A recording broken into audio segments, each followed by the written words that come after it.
Well আজকে আবার মুখোমুখি হচ্ছে রিয়াল মাদ্রিদ বনাম বেনফিকা এবং আজকের এই ভিডিওতে আমরা আলোচনা করব রিয়াল মাদ্রিদের বর্তমান অবস্থা এবং রিয়াল মাদ্রিদ কি বেনফিকাকে হারাতে পারবে নাকি সেটা নিয়ে। চলুন শুরু করা যাক।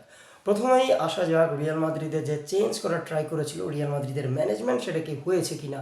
মানে আমি বলতেছিলাম জাভি আলোনসোকে স্যাক করে দিয়ে যখন আলভারো আরবেলোয়াকে আনা হলো, এক্ষেত্রে রিয়াল মাদ্রিদের লার্জ স্কেলের কি কোনো চেঞ্জ এসেছে? আমি বলবো না, লার্জ স্কেলে কোনো চেঞ্জ আসেনি।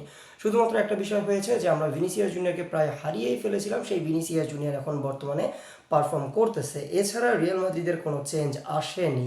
তো এখন আসা যাক রিয়াল মাদ্রিদের বর্তমানে কারেন্ট যে পারফরমেন্স, সেই পারফরমেন্স নিয়ে একটু কথা বলা যাক। প্রথমেই আসা যাক রিয়াল মাদ্রিদ এবং বেনফিকার পাস্ট ম্যাচটা নিয়ে একটু কথা বলা যাক। আমি ওই বিষয় নিয়ে ভিডিও বানাইনি কারণ আমি একটু দেরি করেছি। তো এই ম্যাচটাতে রিয়াল মাদ্রিদ যে আহামরি খুব ভালো ফুটবল খেলেছে সেটা না। রিয়াল মাদ্রিদ ডিফেন্সিভলি একটু ভালো খেলেছে, কিন্তু অফেন্সিভলি রিয়াল মাদ্রিদের ওইভাবে তারা থ্রেট ক্রিয়েট করতে পারেনি বেনফিকা ডি বক্সে। মানে ভিনিসিয়াস জুনিয়রের একটা ইন্ডিভিজুয়াল ব্রিলিয়েন্স থেকে আমরা গোল পেয়েছি, ওটা ছাড়া রিয়াল মাদ্রিদ ওইভাবে বেনফিকাকে মানে প্রেশার ক্রিয়েট করতে পারেনি। এক্ষেত্রে রিয়াল মাদ্রিদের যে ফরওয়ার্ড দুইজন ছিল ভিনিসিয়াস জুনিয়র এবং তার সাথে সাথে ছিল কিলিয়ান এমবাপ্পে। এক্ষেত্রে কিলিয়ান এমবাপ্পে গতবারের দেখায় বেনফিকার সাথে যেভাবে খেলেছিল এই ম্যাচটাতে ওইভাবে পারফর্ম করতে পারেনি এবং রিয়াল মাদ্রিদের হয়ে সে অনেকগুলো easy shot on target miss করতেছিল এবং যেটা কিলিয়ান এমবাপ্পে সচরাচর এই গোলে কনভার্ট করে অমন যে চান্সগুলো ছিল সেগুলোও কিলিয়ান এমবাপ্পে বারবার মিস করতেছিল। এক্ষেত্রে বলা যায় একটা খারাপ ম্যাচই ছিল কিলিয়ান এমবাপ্পের। অন্যদিকে বলা যাক রিয়াল মাদ্রিদের মিডফিল্ডে ছিল আমাদের কামাভিঙ্গা, তার সাথে সাথে ছিল আমাদের ভালভার্দে, ছিল আর্দা গুলার এবং রিয়াল মাদ্রিদের জেনারেটর আর্লিয়ান চুয়ামিনি। এই ম্যাচটাতে আর্লিয়ান চুয়ামিনিকে আমরা খুব ভালো ফুটবল উপহার দিতে দেখেছি এবং এই ম্যাচটাতে সে খুব ভালো খেলেছে, অ্যাপ্রিসিয়েট করার মতো খেলাই সে খেলেছে। সেখানে জাভি আলোনসোর আন্ডারে ম্যাচে তাকে আমরা স্ট্যাবেল দেখেছি এবং রক সলিড দেখেছি, কিন্তু জাভি আলোনসোকে স্যাক করে দেওয়ার পর থেকেই সে ফর্ম হারিয়ে বসেছিল এবং আলভারো আরবেলোয়ার আন্ডারে সে ওইভাবে নিজেকে মেলে ধরতে পারেনি। কিন্তু রিসেন্ট এই বেনফিকার ম্যাচটাতে সে খুব ভালোই খেলেছে এবং ওই ম্যাচটাতে ম্যান অফ দ্য ম্যাচও ছিল আমাদের এই যে আর্লিয়ান চুয়ামিনি। অন্যদিকে আর্দা গুলার ডিসেন্ট একটা পারফরমেন্স দিয়েছে, অতটা ভালো পারফরমেন্স সে দেয়নি। তার সেট পিসগুলো ছিল একদম খারাপ সেট পিস। বর্তমানে রিয়াল মাদ্রিদে একজন সেট পিস টেকার নেই, যেক্ষেত্রে আগে রিয়াল মাদ্রিদের অনেকগুলো সেট পিস টেকার ছিল এবং প্রতি সিজনে রিয়াল মাদ্রিদ সেট পিস থেকে মানে ফ্রি কিক থেকে অ্যারাউন্ড 5 থেকে 6টা করে গোল পাচ্ছিল। কিন্তু যতদিন থেকে রোনালদো চলে গিয়েছে ততদিন থেকে রিয়াল মাদ্রিদ পার সিজনে 1টা থেকে 1.5টা বা 2টা মানে 2টা বা 3টা সিজন মিলে রিয়াল মাদ্রিদ 3টা বা 4টা করে গোল পাচ্ছে, এই রকম অবস্থা।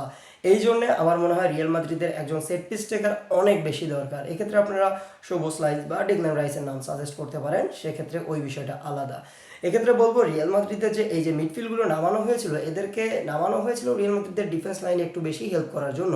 মানে যখন আমাদের এই সাইড থেকে আলভারো কারেরাস উপরের দিকে উঠে যাচ্ছিল তখন ওই জায়গাটা আমাদের সামলাচ্ছিল কামাভিঙ্গা। অপর দিকে এইদিকে যখন ট্রেন্ড অনেক বেশি অফেন্সিভ ফুটবল খেলতেছিল তখন ওভারল্যাপ করে নিচের দিকে নেমে আসতেছিল আবার আমাদের ভালভার্দে ওই জায়গাটা সিকিউর করতেছিল এবং এর জন্যই আমার মনে হয় ট্রেন্ড অনেক ভালো ফুটবল খেলেছে। অন্যদিকে রয়েছে আমাদের ডিফেন্সে যে দুইজনকে নামানো হয়েছিল তার মধ্যে উল্লেখযোগ্য হচ্ছে আমাদের রুদিগার এবং ডিন হুইসন একটা মোটামুটি ভালো ফুটবল খেলেছে।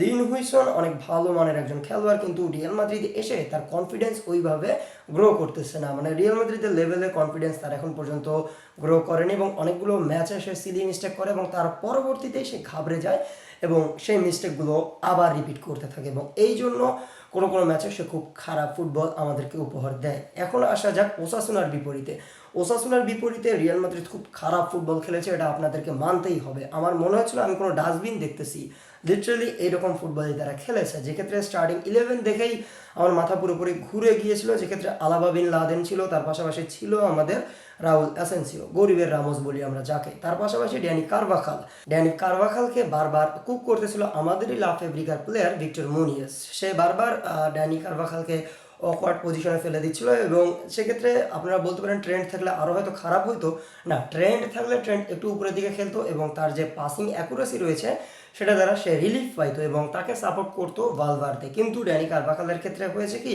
ড্যানি কারভাখাল যখনই প্রেস খাচ্ছিল তখনই সে লং বল দিচ্ছিল এবং লং বলগুলো ভুল সে দিচ্ছিল, যার ফলে তার উপর আরও বেশি প্রেশার পড়তেছিল। এই ম্যাচটাতে সিগনিফিকেন্টলি যে সবচেয়ে বেশি খারাপ খেলেছে সেটা হচ্ছে কিলিয়ান এমবাপ্পে এখন পর্যন্ত বুঝতেইছি না তাকে মানে কোন রোলের জন্য তাকে রিয়াল মাদ্রিদে আনা হয়েছে। তাকে অ্যাজ এ স্ট্রাইকার খেলানোর জন্য রিয়াল মাদ্রিদে আনা হয়েছে, কিন্তু সে লেফট উইঙ্গার খেলতেছে।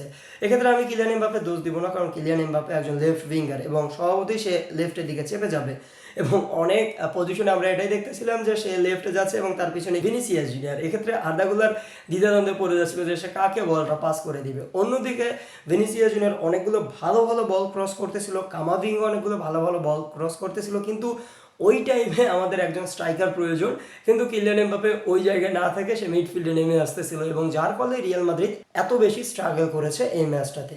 এবং যে গোলটা ভিনিসিয়াস জুনিয়র করেছে ওই জায়গায় কিলিয়ান এমবাপ্পে থাকার কথা, এবং ভালভার্দের যে ক্রসটা করেছে ওই ক্রসটা Vinicius Junior as a striker পজিশনে থেকেই কিন্তু সেটা ট্যাপিনের মাধ্যমে গোলে কনভার্ট করেছে।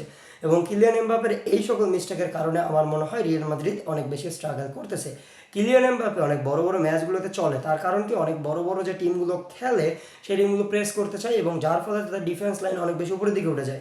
কিন্তু যে টিমগুলো মানে মিড লেভেলের বা লো লেভেলের টিমগুলো যারা পার্ক দ্য বাস খেলে বা যারা একটু লো ব্লক খেলে তাদের মানে এগেনস্টে রিয়াল মাদ্রিদ অনেক বেশি সাফার করে, কারণ প্রমিসিং একজন নাম্বার 9 নেই। যদিও নাম্বার 9 আছে, তাকে আমরা ওইভাবে ইউজ করতে পারতেছি না, কারণ কিলিয়ান এমবাপ্পেকে সে রিপ্লেস করতে পারবে না। যদিও আমরা তাকে ইউজ করি তবুও তাকে আমরা ইউজ করতেছি অ্যাজ এ রাইট উইঙ্গার হিসেবে। আমি বলতেছিলাম গঞ্জালো গার্সিয়ার কথা। তো এক্ষেত্রে এইভাবে ইউজ করে ওইভাবে রিয়াল মাদ্রিদের বেনিফিট আপনি বের করে আনতে পারবেন না, আমার মনে হয় এটা আর কি।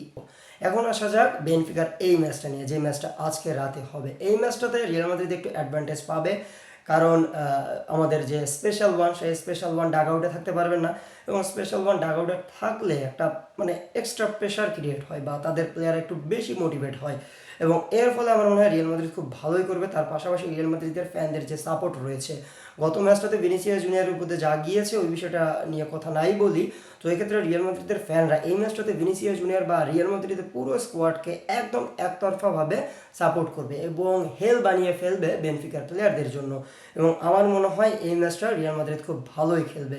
এই ম্যাচটাতে রিয়াল মাদ্রিদ একটু ব্যাকফুটে থাকবে, কারণ রিয়াল মাদ্রিদের কাছে বর্তমানে নেই হচ্ছে ডিন হুইসন বর্তমানে ইনজুরিতে রয়েছে এবং সে স্টার্ট করবে কিনা সেটা আমি জানি না, কিন্তু রিয়াল মাদ্রিদের সাথে ট্রেন্ড আছে আবার আলভারো কারেরাস, আবার কিলিয়ান এমবাপ্পে তো আছেই। তবে এই ম্যাচটাতে আমি যদি কাউকে পুট করি বা ইনক্লুড করি সেটা হচ্ছে আমাদের গঞ্জালো গার্সিয়া। যেহেতু কিলিয়ান এমবাপ্পে আমাদের বক্সের ভিতর প্রেজেন্স দিচ্ছে না বা ফক্স ইন দ্য বক্সের মতো কাজ করতেছে না, সেক্ষেত্রে আমি মনে করি যে এক্ষেত্রে গঞ্জালো গার্সিয়াকে ট্রাই করা উচিত।